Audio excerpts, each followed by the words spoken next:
Hi friends, நான் காதல் நாளைக்கான அப்டேட் என்னென்னு பார்க்கலாம். பயங்கர சந்தோஷத்தில் இருக்காங்க சுந்தரியும் அவங்க மருமேனும் முரளியும். அப்பா நல்லபடியாக நிறுத்திட்டோம் அப்படின்னு சொல்லி ரொம்ப சந்தோஷப்படுறாங்க. அந்த சமயம் அபியராகவும் ஒரு சித்தர் சொன்ன விஷயத்துக்காண்டி 2 பேரும் போயிட்டு பெரிய சித்தரை பார்த்து இந்த வீட்டில் நல்லபடியாக பரிகாரம் பண்ணி கல்யாணம் பண்ணி வைக்கணும் அப்படின்னு இவங்க முடிவெடுத்துட்டு இருக்காங்க. இந்த விஷயத்தை பற்றி அனு வீட்டில் அபி எல்லாரும் அப்படி மனசு கலங்கி போய் பேசிகிட்டு இருக்காங்களா. அனு என்ன பண்ணுறாங்க, ஆகாஷை பார்க்கணும்னு சொல்லி கோயிலுக்கு போகிறாங்க. 2 பேருமே கோயிலில் சந்திச்சுக்கிறாங்க. பார்த்தீங்கன்னா சாமி கும்பிட்டுருக்கையில் ஒரு ஓரமாக நின்று அழுது பேசுகிறாங்க. இந்த மாதிரி சாமியாடி சொல்லிட்டாராமே, இந்த மாதிரி சோசியர் சொல்லிட்டாராமே, வீட்டில் எல்லாரும் முடியும் மனசு கஷ்டத்தோடு இருக்காங்க அப்படின்னு அனு அழுகுறாங்க. ஆகாஷ் இருந்துட்டு இதெல்லாம் நீங்கள் நம்புறீங்களா அப்படிங்கிறாங்க. நம்புறேன்னா நம்பலையாங்க, நீங்கள் நல்லா இருக்கணும், எனக்கு அதுதான் முக்கியம் அப்படின்னு அனு அழுகுறாங்க.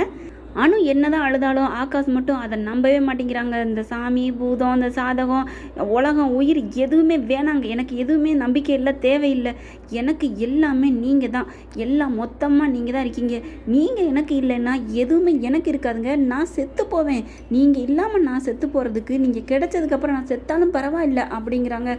ஐயோ ஆகாஷ், நீங்கள் நான் சொல்கிறத புரிஞ்சுக்கங்க, நீங்கள் அப்படி நினைக்கலாம், ஆனால் எனக்கு நான் விரும்பினேன் நீங்கள் நல்லா இருக்கணும்னு தான் நான் நினைப்பேன், அதனால் தயவு செஞ்சு இந்த கல்யாணம் வேண்டாம் அப்படிங்கிறாங்க. இங்கே பாருங்க அண்ணு, நீங்கள் எல்லாம் போனால் நான் இப்போவே உயிரை விட்டுருவேன் அப்படிங்கிறாங்க.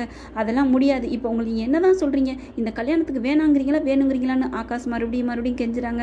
ஆனால் அனு இருந்துட்டு தயவு செஞ்சு இந்த கல்யாணம் வேண்டாம் நிப்பாட்டிருங்க அப்படின்னு சொல்கிறாங்க. அப்படியே 2 பேரும் ஆர்குமெண்ட் போயிட்டே இருக்குது. பார்த்தீங்கன்னா எல்லாரும் அப்படி பார்க்குறாங்க, ரொம்பவே கெஞ்சுறாங்க. ஆகாஷ், நீங்கள் வீட்டில் ஏதோ சொல்கிறாங்கன்னு நீங்கள் எதுவும் நம்பாதீங்க அனு, நீங்கள் எனக்கு கிடைக்க நான் எவ்வளோ கஷ்டப்பட்டேன்னு உங்களுக்கே தெரியாதா, தெரியுங்க, அப்படி கஷ்டப்பட்டு என் மேலே உயிராக இருக்கி நீங்கள் உங்கள் உயிர் போகிறதுக்கு நான் காரணமாக இருக்கக்கூடாது அப்படின்னு சொல்லி தயவு செஞ்சு இந்த கல்யாணத்தை நீங்களே நிறுத்திடுங்க அப்படின்னு சொல்லிட்டு அனு திரும்புகிறாங்க.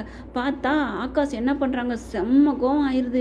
எப்படிங்க அனுவை பற்றி எவ்வளவு அவர் லவ் பண்ணார், உருகி அவ்வளவு நேசிச்சாருங்கிறது நம்ம எல்லாருக்குமே தெரியும். அனு இல்லைன்னா செத்துற அளவுக்கு போயிட்டாங்க, விஷமே குடித்தாங்க. அப்படிப்பட்ட ஆகாஷ் அனு இல்லைன்னு தெரிஞ்சா இனிமேல் நிம்மதியாக வாழ்வாங்களா, அவனை கல்யாணம் பண்ணால் சாகிறதுக்கு கல்யாணம் பண்ணாமலே செத்துருவோம் அப்படிங்கிற மாதிரி என்ன பண்ணுறாங்க, ரொம்பவே கெஞ்சுறாங்க. ஆனால் கேட்க மாட்டேங்கிறாங்க.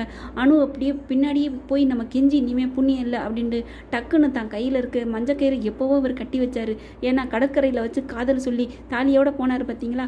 அப்போவே இந்த அம்மா மேடம் வேண்டாம் அப்படின்ட்டுச்சு, எங்கள் வீட்டில் எங்கள் அப்பா அம்மா சொன்னதுக்கு அப்புறம் தான் நான் சம்மதிப்பேன் அப்படின்னு சொல்லிட்டு வேணான்னு ஒடியாந்துச்சு பாருங்கள். அவர் லவ் ப்ரப்போஸ் பண்ண விதமே வேறு லெவலில் பண்ணியிருந்தார். எப்பேற்பட்ட பொண்ணாக இருந்தாலும் அவரோட அன்புக்கு எஸ் சொல்லியிருப்பாங்க. ஆனால் அனு நோ சொல்லிட்டு வந்துட்டாங்க. பெற்றவங்க மேலே வச்ச பாசத்தில் சொல்லிட்டு வந்தாங்க தான், ஓகே தான் இல்லைங்களங்க. ஆனாலும் பெற்றவங்களாம் சேர்ந்து நிச்சயம் வரைக்கும் வந்துருச்சுல, நிச்சயம் வந்துட்டாலே பாதி பொண்டாட்டி புருஷன் தானே, இப்படி என்னன்னு வேணான்னு சொல்கிறது அப்படின்ட்டு இந்த ஆகாஷ் என்ன பண்ணிட்டாங்க, தலகுலாம் உலகமே இடிஞ்சு விழுந்தாலும் அணுவோட சேர்ந்து நாங்கள் போகிறோம் அப்படின்னு சாகுறோம் அப்படின்னு நினைக்கிற ஆள் நம்ம ஆகாஷ்.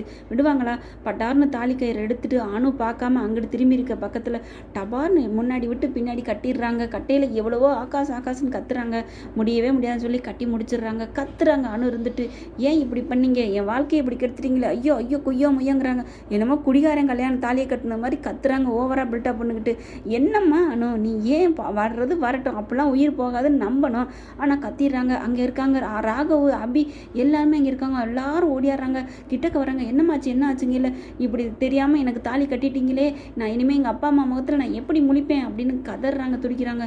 எல்லாரும் வேடிக்கை பார்க்குறாங்க. அபி இருந்துட்டு என்ன குட்டி பாஸ் இப்படி பண்ணிட்டீங்க அப்படிங்கிறாங்க. ராகவ் வந்துட்டு ஏன்டா இப்படி பண்ணேன், நான் தான் எல்லாத்தையும் சால்வ் பண்ணிடுறேன்னு சொன்னேனே, இல்லை நான் முடியாது, இவ அனு வேணான்ட்டா தெரியுமா, அப்படியே அனு சொன்னால் கண்டிப்பாக அது நடந்தே தீரும், அப்புறம் கல்யாணம் வேணான்னு சொல்லி போயிட்டா நான் என்னென்ன பண்ணுவேன், நான் செத்தே போயிடுவேன், அதுக்கு என் பொண்டாட்டி அணுவோட நான் ஒரு நாள் வாழ்ந்தாலும் நான் வாழ்ந்துட்டு செத்தாலும் பரவாயில்ல அப்படிங்கிறாங்க. இப்படி ஒரு இதை பண்ணிட்டீங்களே, எங்கள் அப்பா அம்மா உயிரை விட்டுருவாங்களே, அதை விட உங்கள் வீட்டில் எவ்வளோ பேச்சு பேசுவாங்க, தெரியாமல் ஏன் குட்டி பாஸ் இப்படி பண்ணீங்கன்னு அபி கடந்து திட்டுறாங்க.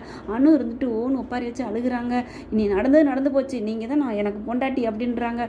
தைரியமாக இருக்காங்க. மகாநதியில் காவேரி எப்படி எவ்வளோ ஸ்ட்ராங்காக நிற்கிறாங்களோ அதே மாதிரி இங்கே குட்டி பாஸும் ஸ்ட்ராங்காக நிற்கிறாங்க.